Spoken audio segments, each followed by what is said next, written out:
자, 여러분들 반갑습니다. 우리 벌써 GS3기가 시작됐고 GS3기에 우리 1회차 인사노무관리 강의하도록 하겠습니다. 3기인데 저를 소개할 필요는 지금 없을 것 같습니다. 물론 오늘 저하고 처음 보시는 분도 이렇게 계시기는 합니다만 그거에 대해서는 우리 연기 1기, 3기에 다 첫 번째 시간에는 그래도 짧게 제 소개들을 하고 강의에 대한 부분들이 있었기 때문에 그것들은 다 열려 있을 테니까 그 부분으로 이렇게 대처를 하도록 하겠습니다. 시간이 없는 관계로 바로 우리 이제 모의고사를 어떻게 썼어야 하는가에 대한 간평하면서 들어가도록 하겠습니다.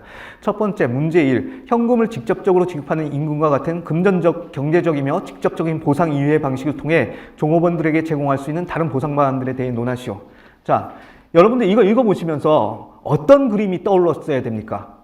우리 처음에 제가 이렇게 네모 그 2x2 매트릭스 중에서 금비직간, 금전적, 비금전적 또는 경제적, 비경제적과 직접적 보상과 간접적 보상 이 얘기를 하면서 우리가 보상이라는 부분들을 앞에 경심사정윤의 거래 측면에서 볼 수 있는 것하고 그 다음에 또 이렇게 그걸 경제적이냐 비경제적이냐 또는 금전적이냐 비금전적이냐 하는 이런 관점에서 보는 것들을 그래서 보상이라는 걸 매우 다양하게 우리가 접근해 갈 수 있다라고 하는 점에서 종류들을 나눴던 이런 부분들을 얘기들을 했던 것이 떠오르면서 지금 얘기하는 건 뭐예요? 현금 직접적 지급.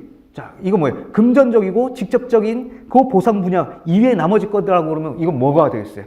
결국은 그 임금 이외의 다른 부분들로 우리가 사람들을 보상하는 방법들에 대해서 생각해봐라 라고 이렇게 얘기를 하는 겁니다. 그러면 복리후생도 들어갈 것이고 우리가 현금, 자 여기에서는 이거예요. 현금이라고 하는 우리 임금의 지급 방법들 중에서 임금 지급의 4대 원칙 중에 우리가 통화불이 아닌 그러면 다른 또 지급 방법 뭐가 있었어요? 우리 배웠던 것이 현금으로 지급하는 보상 방식 말고 우리가 주식으로 지급하는 보상 방식이 대표적으로 또 있었던 거죠.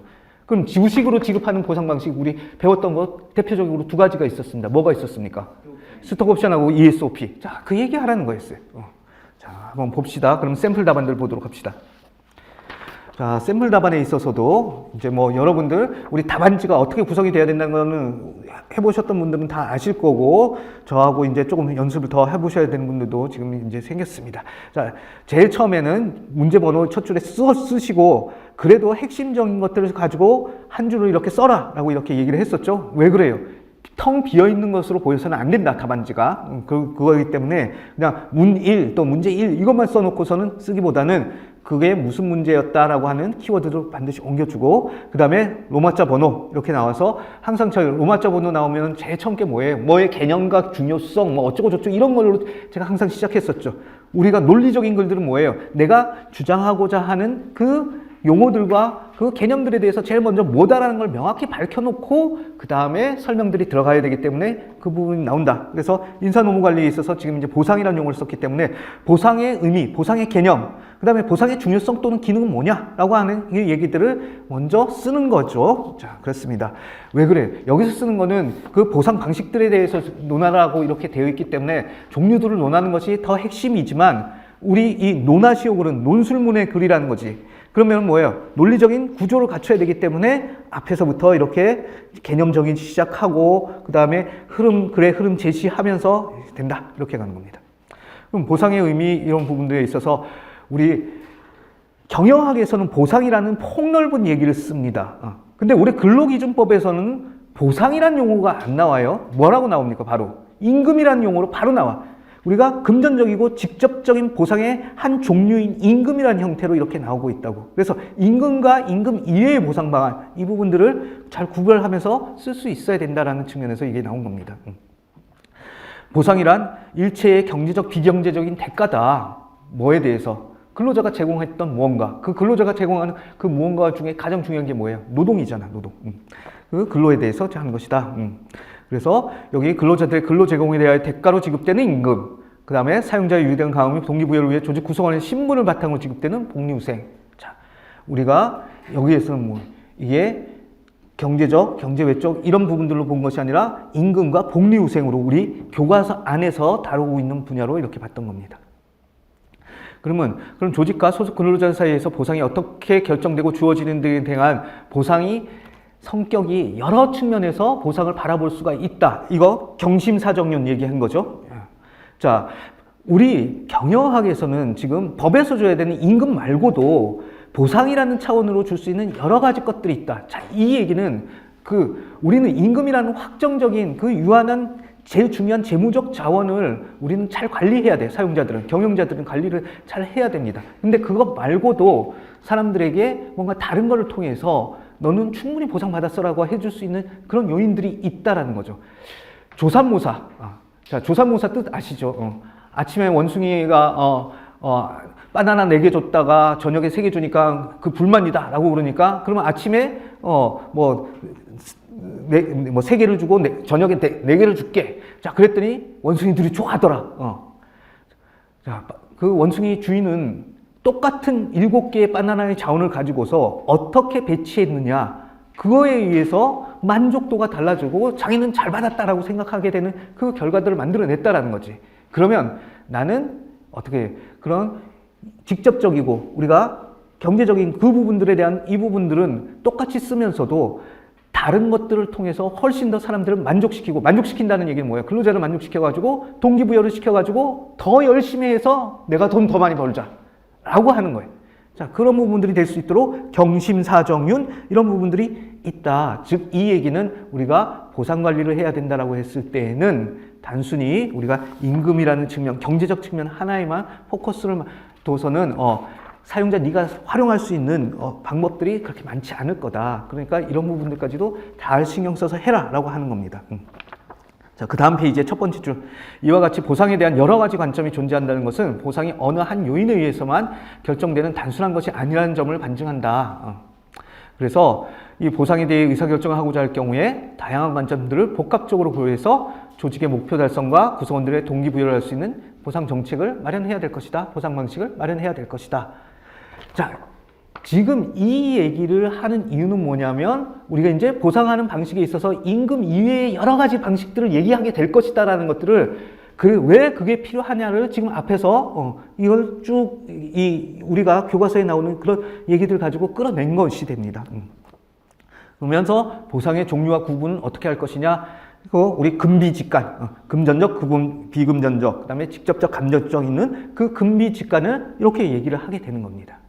자, 그래서 네가 질문한 의도에서는 금전적, 그 다음에 직접적, 그거인 임금, 그거 이외의 보상 방안들 얘기하라고 했으니까 그거 될 수 있을 만한 것들 이렇게 얘기할게. 이렇게 이제 글이 나오면은 이게 출제자의 의도에 맞춘 답안지가 이렇게 되는 거잖아요.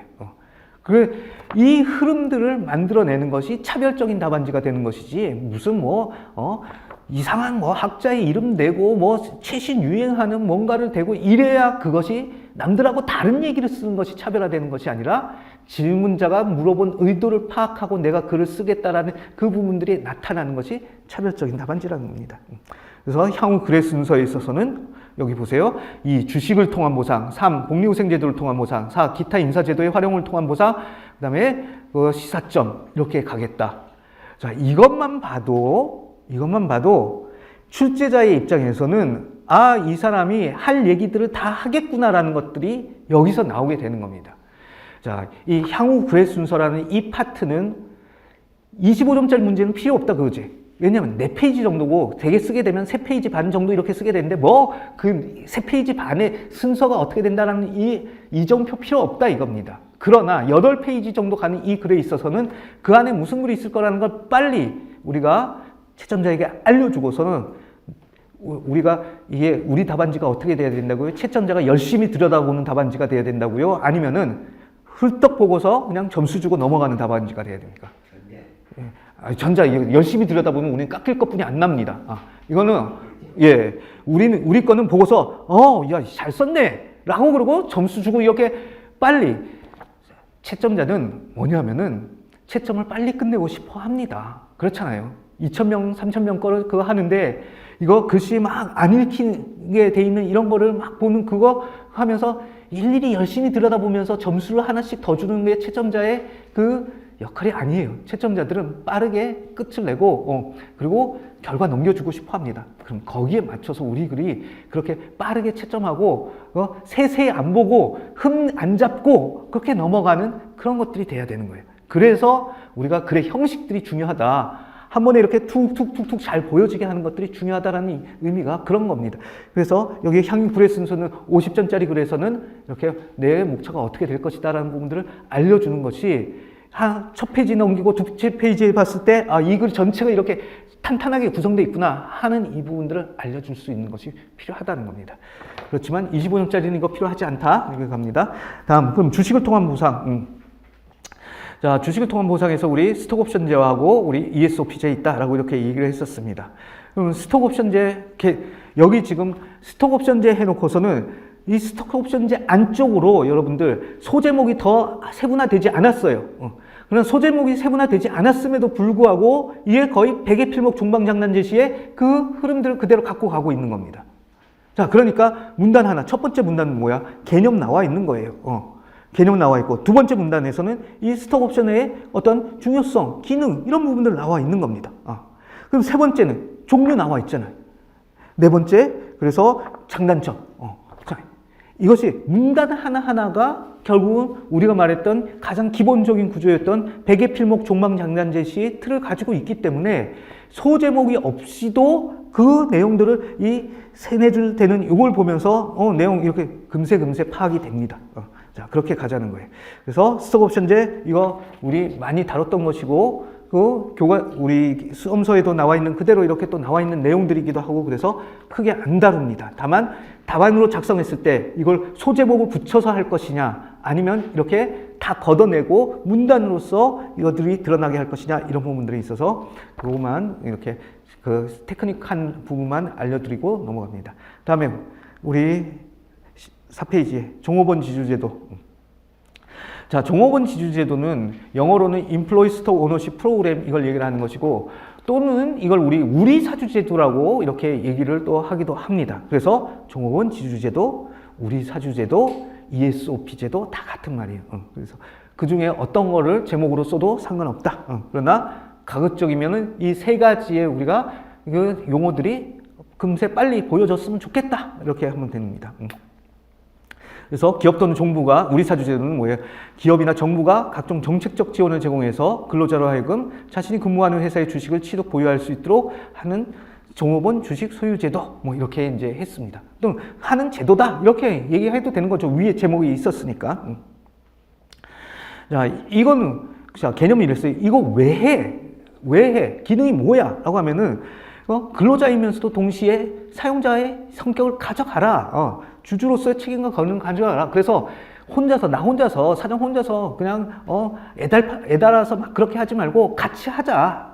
그래서 네가 근로소득뿐만이 아니라 자본소득도 얻어가라. 그런데 우리가 자본소득 얻어가려고 그러면 하루아침에 그게 되는 것이 아니라 좋은 회사를 만들어야 된다. 같이 만들어야 된다. 즉 장기적인 자본소득을 축적하기 위해서 우리가 서로 싸우지 말고 힘을 합해갖고 더 큰 걸 만들어 가자.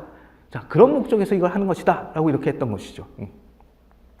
그래서 여기 그 문단의 밑에서 두 번째 줄 하면 근로자들의 자본소득 증가가 이루어질 수 있으므로 근로자 복지 향상에도 기여하는 측면이 있습니다. 이렇게 했습니다.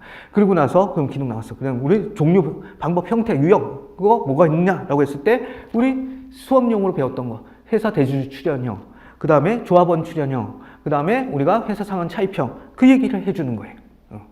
그래서 우리 사주제도의 유형을 우리 사주의 구입 방식에 따라서는 회사나 대주주가 직접적으로 돈을 이렇게 우리 사주 조합에 직접 주는 것이 아니라 사내 근로자 복지 기금에다가 집어넣고 그거를 우리 사주로 사는데 구입하는데 쓸 수 있도록 해주거나 아니면 회사나 대주주가 가지고 있었던 자사주를 보유하고 있던 자사주를 또 우리 사주 조합에게 넘겨줘서 그것을 종업원들이 또 배분받을 수 있도록 이렇게 하는 방법이 있다.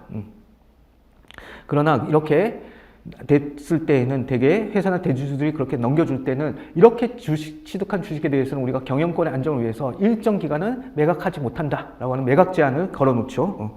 그다음에 조합원 출연형 이게 원래 기본적인 우리 사주 제도에서는 근로자들이 이거 우리 사주 취득하려면 네 돈으로 취득해라. 대신 여러 가지 혜택이 있다. 좀 싸게 살 수 있다든지 아니면은 회사가 여러 가지 지원해주는 어떤 그런 부분들을 통해서 이렇게 할 수 있다든지 이런 부분들이 있을 수 있습니다.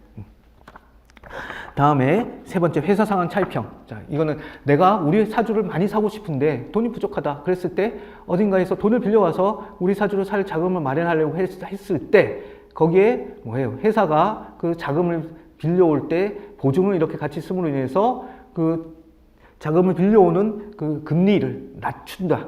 이런 빈 것이 있다는 거죠. 자, 그렇게 해서 우리 사주들을 취득하게 이렇게 하는 것이다. 라고 이렇게 하는 것입니다. 자, 그래서 여기에서 사실 끝나면 되는 겁니다. 그렇게 하고. 그래서 이걸 통해서 우리가 우리 사주제도나 스톡옵션을 통해서는 주식을 통해서 보상을 또 얻어갈 수 있게 해주는 방법이 있을 것이고, 그 다음에 복리후생제도. 일반적으로 우리 복리후생제도는 여러분들 우리 배웠던 거에 의하면 그 투바이트 매트릭스의 간접적 보상에 해당하는 것이 다 복리후생이었던 겁니다. 그래서 복리후생도 역시 우리 소제목이 어떻게 돼 있었습니까? 개념과 그 다음에 그 밑에 보면은 뭐 기능이라는 부분들이 사실은 여기서는 같이 여기에 다 들어가 있어요. 뭐냐면 종업원 유인 활용하기 위해서, 그 다음에 근로자들과의 사용감 유대감 강화하고 직접 만족하기 위해서, 이런 것 때문에 실시되는 임금 이외의 기타 보상들 모든 것들을 우리가 복리후생이라고 한다라고 이렇게 얘기를 했던 겁니다.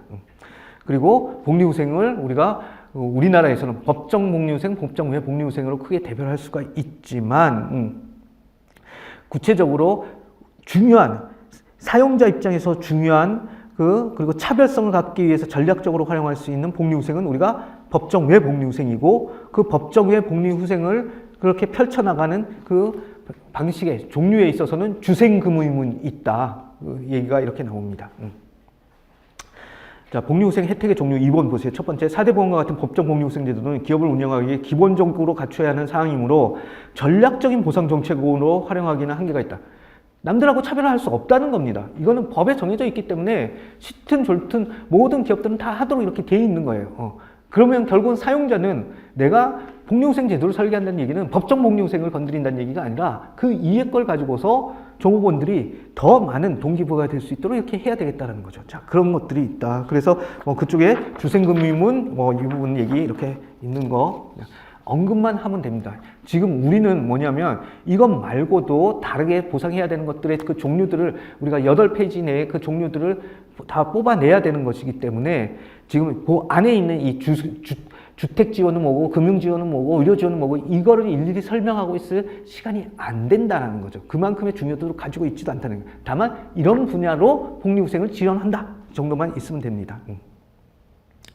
자, 그 중에서 특히 금융 지원은, 자, 돈이라는 거는 다른 모든 형태의 자원들로 바꾸기 가장 용이한 자원들이 된다. 그래서 금융 지원한다라고 그랬을 때는 다른 분야하고 뭐 겹치는 부분들이 있을 수 있다. 이렇게 그 정도는 언급해 주는 게 좋을 것이고, 그 다음에 우리가 복리후생 제도에서 특히 우리 교과서 상에서 배우기를 우리가 이 복리후생 제도를 통해서 사람들의 만족도를 높일 수 있는 방법으로서 특히 설계 요소 중에 유연성의 정도를 강화하는 방식으로 운영하는 복리후생 제도의 방식이 있었어요. 그게 뭐였습니까? 카페테리아식 복리후생 제도였다는 거지. 자, 여러분들 다르게 생각하고 다르게 접근할 수도 있지만 우리는 항상 교과서에서 무슨 내용이 있었는가, 그 교과서의 내용을 끌어다 쓸 수 있도록 이렇게 하는 것이 필요합니다. 그럼 교과서에서 카페테리아식 복리후생 제도 왜 얘기했어? 그거 유연성의 정도를 높이는 방식의 그 설계 방식으로서 얘기를 했는데 결국 그걸 통해서 뭘 하자고? 사람들에게 만족감을 높이자. 자, 그 만족감을 높인다는 것은 결국 혜택을 사람들이 더 크게 생각하게 한다는 거잖아요. 자, 그런 것들, 이런 방식으로서 있다라고 이렇게 얘기를 했던 겁니다. 그래서 여기도 있지만 우리 뭔가 이렇게 답안지가 공부를 한 사람이 쓴 답안지구나 라고 보기 위해서 복리후생제도의 효과성을 높이기 위해서는 이런 얘기들, 우리 효과성, 효율성, 조직의 유효성의 입장에서 전략적인 어쩌고저쩌고 동기부여, 조직의 목표 달성, 이런 그런 표현들이 적절하게 하여튼 그 답안지 전체에 녹아 있어야 합니다. 그래서 여기 보면 다양한 수요를 동시에 충족시켜주고 있어야 되고, 그 다음에 이런 카페테리아식 복리후생 제도가 필요하다, 이렇게 되는 겁니다. 그리고 카페테리아식 복리후생 제도라고 하는 것은 이렇게 우리가 종류로서 우리 코어 플러스형, 핵심 복리후생 항목 더불어서 하는 그 선택 항목 추가형, 그 다음에 모듈라 방식의 모듈형, 그 다음에 믹스 앤 매치형, 이런 것들이 있다라고 하는 것들을 또 우리가 종류로서 얘기를 해줘요. 자, 여기 소제목 없어도 다 개념 뭐고 중요성이나 기능 뭐고 그런 거에 종류들이 어떤 것들이 있을 수 있고 하는 이런 형태, 또는 장단점이 있을 때는 장점, 단점 뭐고까지 그렇게 해가지고 기본적으로 개장단에 어떤 그런 내용들이 들어갈 수 있도록 다 그 내용들이 병렬적으로 되어 있습니다. 다음에 우리가 그 얘기를 했어요.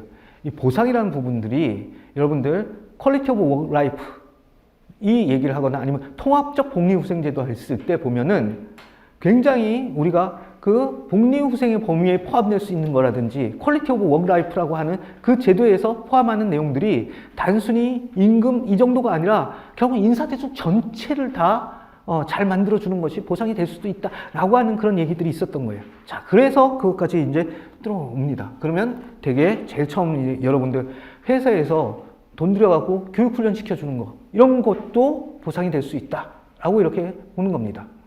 우리 그래서 제가 이 외국 컨설팅에서 처음 들어갔을 때 미국 한번 이렇게 교육받으러 갔다 오면 그때 저희 연봉의 절반 이상, 제 연봉 1,750 시작할 때 그 1,000만 원 이상 한 달 갔다 오는데 그렇게 들었던 거예요. 자, 그런 것들도 다 우리가 토탈 컴펜세이션의 개념에 들어올 수 있다는 겁니다. 자, 교육훈련 기회들 이렇게 주는 것이다. 그래서 그것들을 어떻게든지 하여튼 3줄 이상, 4줄 이상이 되도록 그렇게 해가지고 설명을 풀어내라. 자, 이 어떻게 풀어냈는지는 여러분들 제가 쓴 답안을 보면서 여러분들이 응용할 수 있으면 되겠습니다.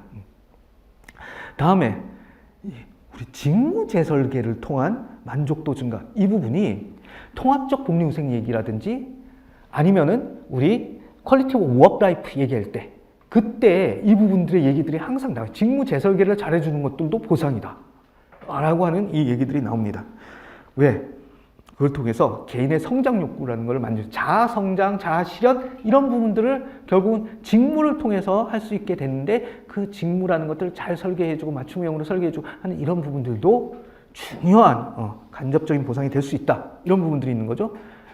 그러고 봤더니 야, 승진 이동 배치 잘해줘, 자, 경력 개발 잘할 수 있게 해줘, 이것도 또 보상이야. 그러니까 우리가 인사 제도들을 잘 설계해서 만들어서 그걸 적용해 주는 것도 간접적 보상에 해당될 수 있다라고 했던 그 점들을 우리 지금 여기에서 다 살려내고 있는 겁니다. 자, 그렇게 갑니다. 자, 그렇게 가고, 그 다음 심지어는 여기 8페이지 보세요. 우리 경영참가제도. 경영참가제도도 보상이 될 수가 있다. 자, 경영참가제도를 하는 회사. 자, 경영참가제도에서 뭐 의사결정 참가나 자본참가나 지분참가나 이 부분들은 좀 그렇다 할 수 있겠지만, 우리 경영참가제도에 크게 3가지 종류 있었어요. 의사결정 참가, 그 다음에 제일 밑에, 그 다음에 우리 지분참가 있었어요. 중간에 뭐가 있었습니까? 성과 배분 참가였어요. 그래서 집단 성과급제도 이렇게 있었다고. 즉, 그 집단 성과급 제도는 바로 보상하고 연결이 되고 있잖아요. 우리가 보상에서 성과급 이 부분들 배웠었으니까. 자, 그래서 그거를 집단 성과급 제도 여기 하기보다는 그것까지 포함하는 더 넓은 개념으로서 우리가 경영 의사결정 제도를 통해서 보상도 이루어질 수 있다. 그래서 산업민주주의에 기여하는 어떤 그런 형태로 사람들을 대우해주고 이렇게 하는 그것들조차도 보상이 된다. 자, 이런 부분들로 왔고, 자, 그래서 이제 아주 범위가 이제 아주 구체적인 거에서부터 해가지고 포괄적으로 넓어지는 것까지 다 해서 제도까지 이렇게 다 이렇게 했어요. 그러면 이게 과연 출제자가 원한 정답의 내용들이 이거였는지는 모르겠지만, 우리가 생각해 볼 수 있는 보상이라고 하는 그 분야들을 대부분 다 커버를 한 거야. 대부분 다 커버를 한 것이고, 그러면 그럼 뭐예요? 우리 8페이지가 됐으니까 어떻게든지 이제 글을 마무리해야 돼. 50점짜리 문제에서는 8페이지째에 와서 글 마무리해야 돼. 그런데 우리 논하시오 문제에서는 항상 끝에 뭔가 이렇게 시사점이 됐던, 뭐 제언이 됐던 이렇게 논하라고 그랬으니까 그 논하는 어떤 결론 부분들을 집어넣어 주자는 거죠. 그래서 결국은 우리는 이 보상에 있어서 가장 중요한 점이 뭐냐라고 하면, 우리는 보상 관리를 한다고 해놓고서는 임금 관리 얘기를 띠깃다 해놓고 복리후생 얘기를 엄청 해놓고서는, 그런데 그런 것들이 핵심이 뭐냐라고 하면은 돈 절대액으로 많이 주는 것이 아니라 결국은 사람들이 이거 나는 이게 좋아, 이게 공정하다고 생각해, 이거였다라는 거지. 그래서 우리가 보상과 관련된 얘기에는 결국은 공정성에 관련된 그 부분들을 건드려줘야 된다. 그래서 효과적 보상은 뭐냐? 그 보상에 대해 공정성을 지각할 수 있으며 동시에 조직이 가진 보상 재원을 효율적으로 관리할 수 있도록 되는 보상이다. 자, 이거예요. 근로자의 입장과 회사의 입장. 자, 회사의 입장에서 효율적이라는 거는 내가 효율적이라는 거는 뭔가 써야 될 것을 적게 쓴다는 거예요. 근데 나중에 근로자 입장에서는 효과적이라는 거는 내가 그거에 대해서 만족한다. 자, 그것들이 될 수 있는, 그러면서도 사람들이 거기에 문제 없다라고 느끼는 게 공정성이다. 자, 그런 부분들이 이렇게 와야 된다. 그러면서 앞에서도 봤듯이 자, 이게 우리 앞에서 들어오면서 그 서론 부분에 이런 얘기들을 쭉 했던 거예요. 그 다양한 보상 방식들이 왜 존재하는가라고 했던 얘기들 했던 겁니다. 그 중에서 사장님의 입장에서는 가장 중요한 게 뭐예요? 현찰 이 부분들을 내가 그래도 들고 있어야 위험에 대비할 수 있다는 겁니다. 자, 그런 부분들을 그럼 효과적으로 하기 위해서 다른 방식을 통해서 종업원들의 동기를 부여하고 목표를 달성해 나갈 수 있는 다른 방식이 존재한다는 점을 우리가 이미 앞에서 봤다. 자, 그렇다고 그러면 경영자들은 그런 다음에 같은 크기의 비용이 지출되더라도 근로자들이 인식하는 총보상, 이 토탈 컴펜세이션이라는 개념이 이게 중요하게 되는 겁니다. 이것이 극대화되며 공정성을 지각할 수 있도록 이렇게 하자. 적절한 보상 정책들을 마련하고 시행하자라고 하는 것들로 이렇게 끝을 내게 되는 거죠. 그러니까 뭐 돈을 많이 줘라 이런 얘기가 아니라 하여튼 이런 형태로 해서 마무리를 이렇게 하게 됩니다. 자, 그러면은 이게 여러분들 지금은 제가 이 보상에 관련된 문제라고 냈지만 사실상 다뤄지고 있는 내용이 보상에 관련된 내용만 있는 것이 아니죠. 직무설계, 경영참가제도 뭐 이런 얘기들, 그 다음에 뭐 우리 스톡옵션 제도 뭐 이런 얘기들까지 다 한다라고 그러면, 아까 교육훈련기획까지 얘기한다고 그러면 사실은 우리 인적자원관리에서 실행하는 모든 제도적인 것들이 다 보상과 연결될 수 있는 것이다 라고 하는 이 관점을 제대로 이해하고 있는가 라고 하는 부분들을 이렇게 건드려 보는 문제였습니다. 그래서 비록 우리가 보상이라는 용어를 가지고 했지만 이 보상이라는 것들을 어떻게 바라보느냐에 따라서 다양한 관점들이 이렇게 있을 수 있다. 그래서 사실 이 부분들을 이렇게까지 사고를 확장시켜서 할 수 있는가라는 그 연습을 해보자라고 첫 번째 문제를 낸 겁니다. 대개 보게 되면 여러분들 시험장에 들어가시면은 시야가 좁아지게 돼 있어요. 시야가 매우 좁아지게 된다. 자, 그러면은 자기가 생각했던 그 분야에 대해서만 아주 막 딸딸딸딸 써놓게 되는데 나머지 것들을 못 건드림으로 인해 가지고 점수를 얻지 못하게 되는 그런 경우들이 있을 수 있지만, 하여튼 여러분들 아까도 얘기했어요. 시험장에 들어가서 이건 내가 보는 시험이야. 내가 이걸 주도권을 쥐고 보는 시험이다라고 생각하면서 여러분들이 시간과 분량을 컨트롤해 나가야 되는 것이지, 시험 문제에 주눅 들어가지고 시야가 좁혀져가지고 어떤 답답한 그런 흐름을 이어가지 않도록 이렇게 마음을 잘 먹고 하시기 바랍니다. 자, 두 번째. 자, 기업에서 도입하는 복리후생제도의 목적, 복리후생과 임금의 차이, 그 다음에 EAP에 대해 설명하시오라고 했습니다. 이제 우리가 크게 보상이라는 얘기했었고, 우리가 2기에서는 2기의 모의고사에서는 임금에 관련된 얘기들을 주로 이렇게 모의고사를 다뤘던 거예요. 이제 그러고 나서 제가 복리후생에 관련된 문제를 요 3기에서 이렇게 하면서 임금에 관련된 부분도 해봤고, 복리후생에 대한 것도 해봤고, 전체 보상에 관련된 부분도 해봤고 하는 형태로 해서 지금 해당 분야를 제가 어떻게든지 이 모의고사를 통해서 다 지금 2기, 3기를 세트로 해서 커버를 하고 있는 겁니다. 자, 복리후생제도 이거 전형적인 25점짜리 설명하시오 문제 같은 경우에는 그냥 아주 심플하게 더 심플하게 나옵니다. 복리후생 뭐고, 그거 왜 한다? 배개 필명, 개념, 목적, 필요성, 목적, 이것 다 나왔다. 그래서 여기 간접적 보상이고, 그 다음에 사용자 유대가 어쩌고 한다. 앞에서도 그 내용들이 있었습니다. 자, 그러면서 복리후생을 얘기하게 될 때는 항상 복리후생은 임금과 짝을 이룰 수밖에 없다. 우리 직접적이고 경제적인 것, 그 이외의 것들을 다 우리가 간접적이고 비경제적인 부분들, 이런 부분들을 다 복리후생이라고 하면서 그 두 개를 합쳐가지고 보상 전체를 이루고 있기 때문에, 그래서 바로 문제에서 얘기한 내용은 아니지만 이 복리후생을 설명하기 위해서는 임금과의 비교들이 결국은 따라올 수밖에 없다. 그래서 복리후생하고 임금하고 비교했을 때 보상의 종류와 형태 측면에서의 비교, 이 부분이 있습니다. 자, 지금 이런 종류와 형태 측면, 지급 관리 측면 두 번째, 세 번째 여러분 지급 방식 측면 네 번째, 지급에 대한 요구 측면. 자, 요거는 그러니까 임창희 교수님이 이렇게 구분을 하고서 그 내용을 표로 정리했던 것들 때문에 우리가 요 용어들, 지급 관리 측면에서, 지급 요구 측면에서, 그다음에 지급 방식 측면에서라는 그거에 해당되는 내용이 뭔가라는 부분들은 좀 매칭시켜서 외워둘 필요가 있다라고 했지만 혹시라도 여러분들이 이게 생각이 안 난다라고 그러면 우리는 법에서 있었던 우리 근로기준법의 통화지급의 4대 원칙을 가지고서 일단 그걸 가지고서 해요. 우리 뭐예요? 통화불, 정기불, 전액불, 그 다음에 직접불. 이것들을 제목으로 뽑아내도 된다. 자, 그래 놓고서는, 만약에 우리가 통화불로 통용되는 화폐로 줘야 된다. 라고 했을 때는, 복리후생은 그렇지 않아도 된다는 거지. 뭐예요? 현물로 줘도 된다. 라고 하는 그런 얘기들로 이렇게 뽑아내면 되고, 그 다음에 우리 정기불, 뭐 이런 경우에는, 임금이라는 것은 이것이 월 1회 이상 법으로 정해지고 이렇게 반드시 주게 돼 있다. 요구하지 않아도 주게 돼 있다.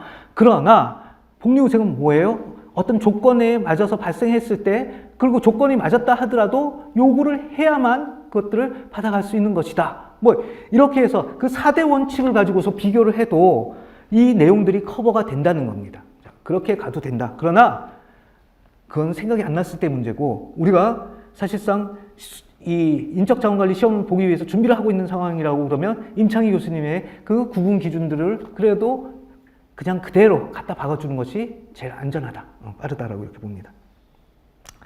그래서 여기 뭐 종류와 형태 이렇게 보면 경제적, 직접적 보상이다.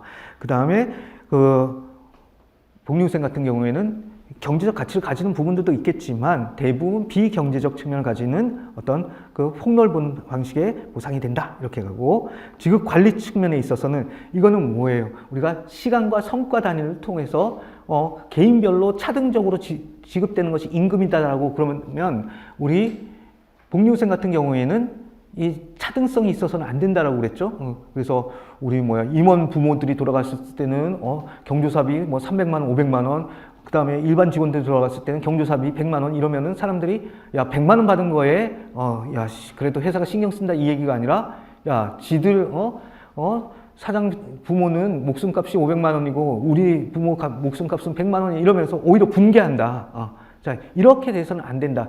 그런 부분들 그 다음에 이것이 사람마다 차등이 돼서는 안 되는 부분들이 있고 그 다음에 소속되어 있는 사람에게는 대부분 다 간다라는 이런 측면이 있는 겁니다. 자, 지급 방식에 있어서 차등적 현금 지급, 복리후생은 전체 집단의 동일한 기회와 현물 각종 혜택. 그다음에 지급 요구 측면에서는 요구가 아까 정기불의 원칙에 의해서 임금은 요구가 없어도 지급이 돼야 되는 것이고 그다음에 복리후생 같은 경우는 조건과 요구가 같이 따라가야 된다. 이런 부분들을 이제 여러분들이 서술을 해 주셨어야 합니다. 그다음에 뭐 지급 효과 측면에서의 비교, 이거는 조금 우습다라고 했는데 일단 우리가 임금이라는 것을 통해서 가장 기본적으로 우리가 해결하는 것이 경제적인 문제들을 해결한다. 즉 경제적인 가치들을 창출하는 이 부분들을 해주는 것이다라고 하면 복리후생은 경제적인 부분들을 보완하는 부분들이 있지만 경제적인 부분, 기본적인 먹고 사는 거는 임금으로 다 해결이 돼야지. 그래서 우리가 최저임금도 막 이렇게 하고 그랬던 거 아니겠습니까? 그럼 복리후생은 그 이외에 추가적으로 그러면은 사람들이 기본적으로 먹고 사는 경제적인 것들 이외에 문화적으로, 사회적으로 어떤 그 돌아가는 이런 부분들을 보완하기 위해서 이렇게 하는 것이다. 라고 하는 얘기들을 써주면 되겠습니다. 자, 그렇게 하고 나서 우리 문제가 뭐였냐 하면은 문제 보세요, 여러분들. 복리후생 제도의 목적과 복리후생과 임금의 차이, 요거하고 및 EAP예요. 자, 그럼 이걸 읽어보면서 여러분들이 크게 이 문제가 크게는 어떻게 대별이 돼야 될 것이냐, 이제 4페이지의 분량을 어떻게 갖고 갈 것이냐라고 했을 때, 자, 복리후생의 일반적인 얘기들하고 그 다음에 복리후생 프로그램 중에 하나 EAP를 얘기를 하라고 그러는 거야. 그러면은 이것들이 제가 복리후생 제도 문제는 크게 두 부분으로 나올 수 있다. 두 가지의 종류 나올 수 있다라고 이렇게 했잖아요. 뭐냐면 복리후생 제도의 전반적인 부분들을 설명하는 거냐, 아니면 특정한 복리후생 프로그램들의 내용을 설명하는 거냐. 자, 그랬을 때 지금 EAP 앞까지와 EAP까지 이 두 가지로 이렇게 크게 구분이 된다. 자, 그러면은 그 내용들이 앞에 복리후생에 관련된 일반론 얘기, 그러면 반, EAP로 분량 반, 이렇게 나오는 거예요. 자, 그래서 제가 답안지의 구성이 그런 의미에서 지금 두 페이지로 지금 나눠지고 있다는 겁니다. 이 문제의 세 번째 페이지예요. EAP 개념 또 나오죠? 그래서 여기 우리 개인적 문제를 완화하기 위해 이것이 그냥 평이한 개인적 문제가 아니었다는 거죠. 이게 인디비주얼한 이런 문제가 아니라 무슨 문제라고요? 프라이빗한 아주 내밀하고 사적인 문제들을 해결해 줄 수 있도록 하기 위해서 이거에 지원됐던 거다. 막말로 우리 옛날에 넥슨 뭐 이런 데서 하면은 뭐냐면은 그 젊은 친구들, 개발자들 밤새도록 개발하고 뭐 이러니까 옷 세탁할 적이 안 되고 그러니까 회사로 다 갖다 주면 회사에서 다 옷 세탁해가지고 줬어요. 자, 그런 때 어땠어요? 다 속옷 반스들 뭐 이런 것들 다 그냥 해갖고 그냥 비닐에 다 집어넣고 이거 이름표만 붙여놓으면 그거 회사에서 다 빨아다가 다 해줬던 거야. 물론 회사가 한 게 아니라 맡겨서 하긴 했지만. 자, 그런 부분들을 이렇게 했던 이유가 뭐냐. 자, 여기에는 그걸 이렇게 하지는 않았지만 결국 그걸 통해서 조직 구성원의 동기부여, 조직 구성원이 동기가 부여되면 누가 더 실질적으로 또 효과를 보게 돼. 사장님, 내가 돈 많이 벌 수도 있게 된다는 거지. 그것 때문에 그렇게 이런 내밀한 사적인 부분들까지 들어가서 문제들을 해결해 줘야 되겠다. 그거를 네 돈 쓰는 거, 종업원 돈 쓰는 게 아니라 회사 돈 써서 우리가 해줄게. 자, 사장님이 박애주의자라서 그런 것이 아니다. 얘기했었습니다. 자, 그러면서 EAP가 원래는 우리 1930년대 알코올 중독 문제. 자, 1930년대 알코올 중독 문제가 심했다라는 것은 여러분들 미국 사회에서 그 금주법이라고 아시죠? 술 못 만들어서 팔게 하고 막 못 마시게 하고 했던 그게 왜 나왔느냐라고 그러면 이 알코올 중독 문제가 미국 전체적으로 그렇게 심했기 때문에 그게 나왔던 겁니다. 그래서 그 1940년대에 금주법이 나오고 33년인가가 금주법이 제정이 됐을 겁니다. 자, 그때 이런 알코올 중독 문제를 치료하겠다. 근데 알코올 중독 문제는 이건 회사가 너 술 마시고 중독되라 이거 한 거 아니잖아요. 지가 술 마시고서는 그거를 이렇게 된 거라고. 그걸 회사가 어떻게 보면 그 문제를 해결해 줘야 안전사고도 덜 나고 얘네들이 생산성도 높아지고 이런 부분들이 생길 수 있기 때문에 회사가 치료 비용을 대가면서 프로그램을 운영하면서 이렇게 했던 그것들이 70년대 우리나라에서는 산업상담제도, 90년대 초반에 일부 대기업에 했다가 IMF 이후에 1999년도에요. 계속 이게 남아요. 1999년도에 듀폰 코리아가 했던 것이 그냥 모범 사례처럼 이렇게 되면서 우리나라에 확 퍼지게 EAP라는 개념이 퍼지게 됐고, 자, 그거를 10년 뒤에 1999년도로부터 10년 뒤에 2009년도에 근로복지 노동부 산하의 근로복지공단에서 중소기업들이 이용할 수 있는 이 EAP 서비스를 운영하게 된다. 그리고 2009년도, 2010년도에 이런 것들이 있으니까 잘 써라, 도입해라 라고 하는 이걸 가지고서 고용노동부에서 선진근로복지제도 컨설팅 사업을 이렇게 그 도입을 하는 사업들을 이렇게 해줬다. 이런 부분들이 있었습니다. 자, 그랬을 때 EAP는 어떻게 운영되느냐? 사내 모형, 외부 모형, 협회 모형 이런 거 쭉 있다. 별로 중요하지 않습니다.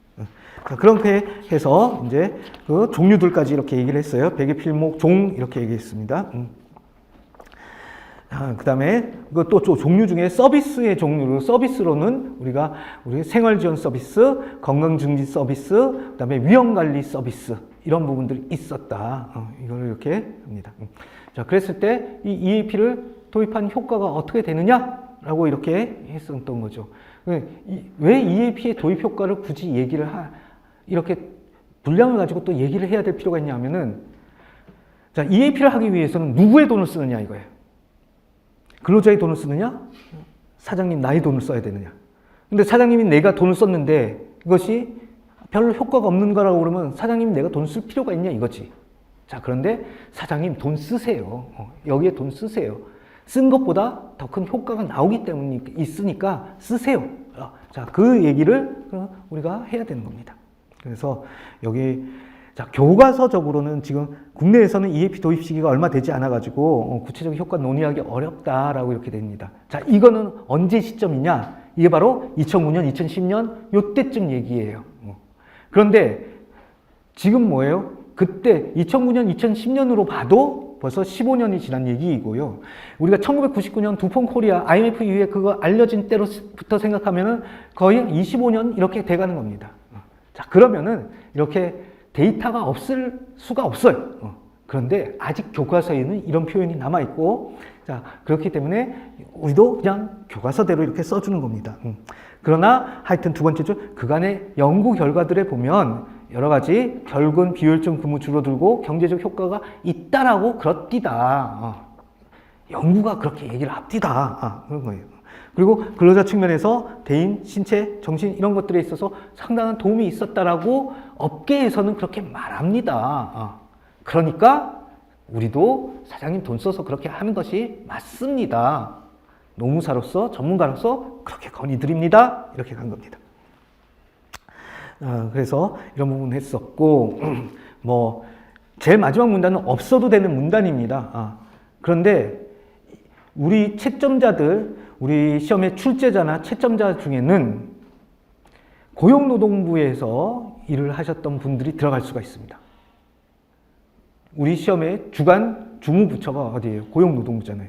그럼 고용노동부가 하고 있는 그런 부분들과 우리 노무사님들이 잘 시책들을 맞춰가면서 할 수 있어야 됩니다. 자, 그런 부분들에 대해서 고용노동부 당신네들이 뭔가를 했다는 걸 우리도 잘 알고 있어요 라고 하는 그 어필을 해보자라는 게 제일 마지막 문단이에요. 그래서 근로복지공단에서 이런 거 하고 있어요 라고 하는 이 얘기들 뭐 이렇게 저는 써줬는데, 이것이 없다고 그래서 뭐 점수가 깎인다거나 이런 얘기는 절대 아니다. 자, 그렇게 보시고 세 번째 문제. 자, 직무의 내용과 과정, 수행 방법 등을 일정 기준에 따라 분류 파악해서 인사의 제 기능에 활용하고자 할 때 쓸 수 있는 방안에 대해 설명하고 대표적인 기법 4가지에 대해 설명하시오. 뭐 물어본 겁니까? 질문이.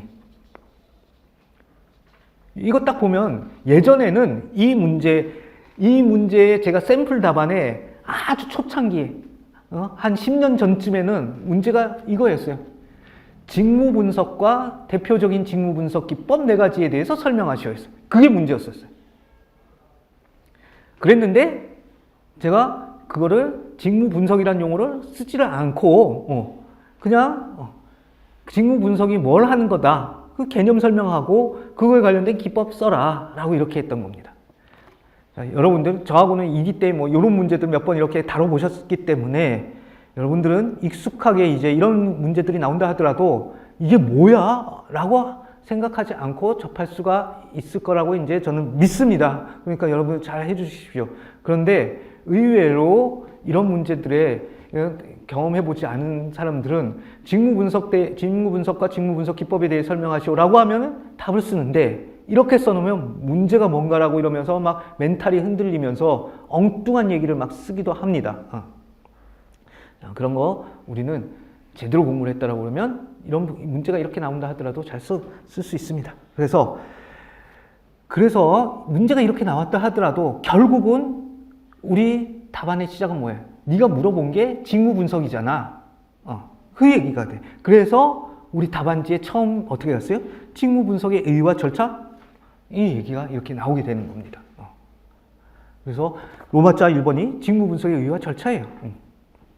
그래서 직무 분석은 개념이 뭐고 중요성은 뭐고 절차는 어떻게 한다? 이 얘기들을 했던 거예요.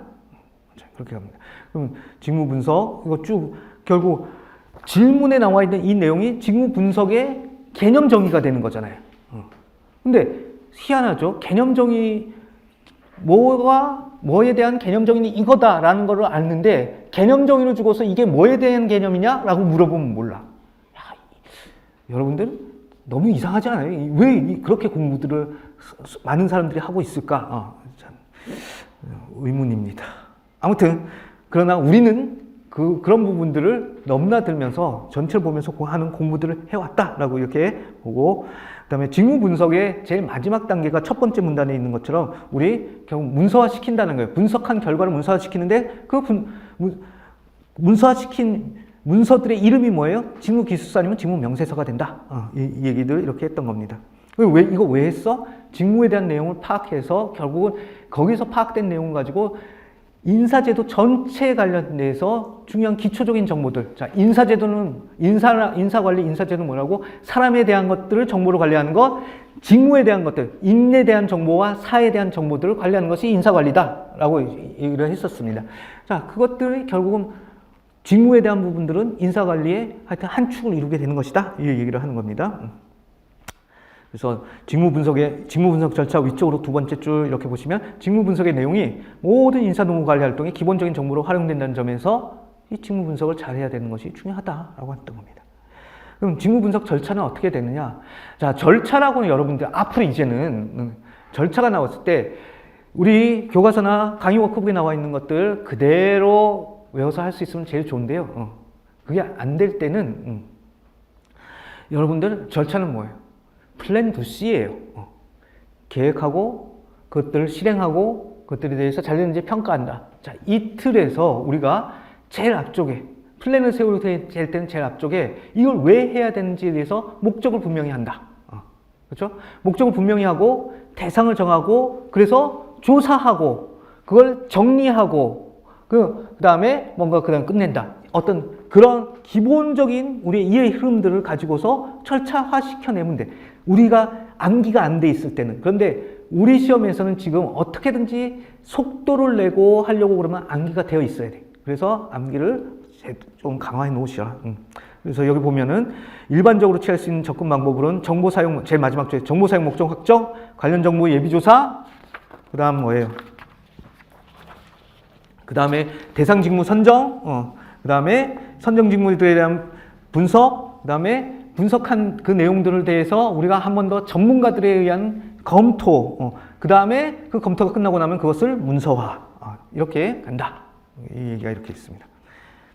그리고 대표적인 직무 분석 기법들. 자, 여기에서도 이렇게 보십시오.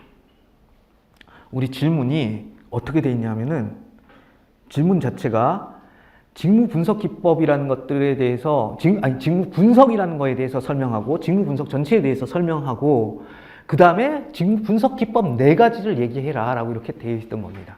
그러면 크게 얘기하면 우리 역시 이 답안지도 직무 분석에 대한 것과 직무 분석 기법에 대한 것 이 2가지로 나눠져. 그러면 이 2가지로 나눠지면서 답안지의 분량도 일단 기본적으로 직무 분석 2페이지, 직무 분석 기법 2페이지야. 자, 그게 기본 어떤 구조라고 생각해야 됩니다. 그런데 다시 봅시다. 그러면 직무 분석 기법 4가지를 쓰라고 그랬는데 2페이지에 써야 돼. 그럼 직무 분석 기법 1가지에 대해서는 어느 정도의 분량을 써야 돼요? 거의 반 페이지 분량으로 우리가 커트를 시켜내야 이 4개가 균등하게 균형을 잡고서 답안지가 쓰여질 수 있다는 겁니다. 이런 부분들을 여러분들이 답안지를 쓰면서 잘 녹여내셔야 돼요. 자, 4개 쓰라고 그랬는데 처음 1개를 내가 그냥 상세하게 잘 쓰느라고 그걸로 페이지 다 썼고 시간 다 썼고 나머지 시간 없다. 그래가지고 나머지 3개에 대해서는 제목하고 한 줄 정도로 썼다. 자, 그러면 그것이 점수가 나오는 답안지가 되겠느냐 이겁니다. 자, 그래서 항상 분량 잘 신경 써라. 답안지가 어떻게 구성이 되었느냐 이런 부분들을 문제를 보면서 여러분들이 개략적인 목차와 분량들을 이렇게 잡아나가는 부분들을 더 철저히 연습을 이렇게 해보십시오. 자, 그런데 뭐 그것이 100% 딱딱 맞아 떨어지는 건 아니기 때문에 저도 여기 쓰다 보니까 이게 2페이지 윗부분을 한 대여섯 줄을 문제 앞부분이 잡아먹었어요.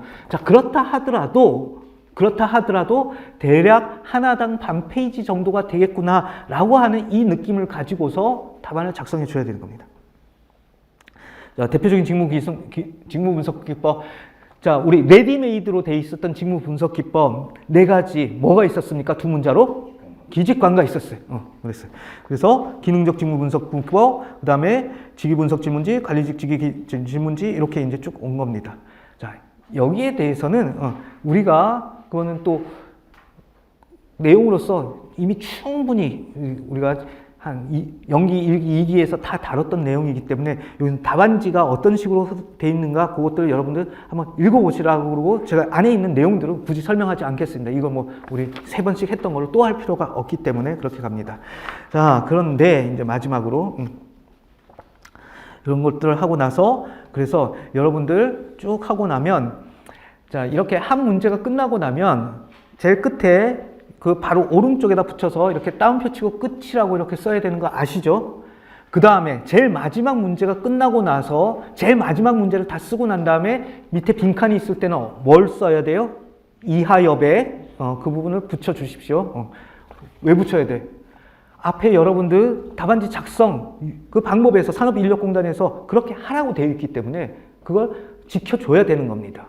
뭐 그거 안 지켰다고 떨어졌다는 얘기는 못 들어봤지만 우리 시험에서는 그런 부분들까지도 꼼꼼하게 챙기고 있을 거다라는 거예요. 그 디테일을 아는 사람들을 뽑으려고 이렇게 할 거예요. 그래서 끝하고 나중에 제일 마지막 끝난 다음에 밑에 여기가 나왔을 때는 이하 여백이라는 부분들을 꼭 써주셔라. 자, 그것이 프로페셔널한 노무사들이 글을 쓰는 방식이 되는 것입니다. 자, 그렇게 해서 여기까지 강평하는 거 하고 우리 10분만 쉬었다가 나머지 또 시간에는 리케 강의 워크 보면서 어떤 내용이 있었는지 아주 빠르게 훑어보겠습니다.